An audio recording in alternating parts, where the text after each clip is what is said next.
Martin Luther King is the high watermark and the standard for civil disobedience in the United States.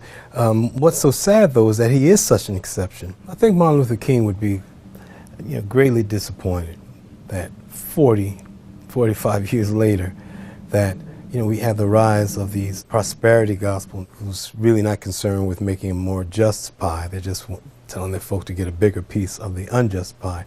I think he'd be horrified with this turn and greatly disappointed that most churches are not concerned with making this a more just and livable world.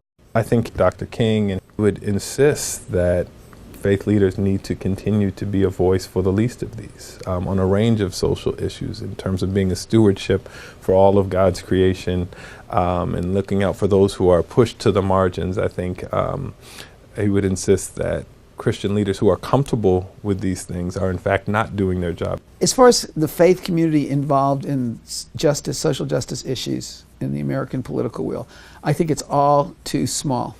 I think it's all too little a part of how most of us do our work. Martin Luther King would say, if he was looking at this world, and I feel a lot of nerve even thinking I could speak for Martin Luther King, but I think he would say it's not enough.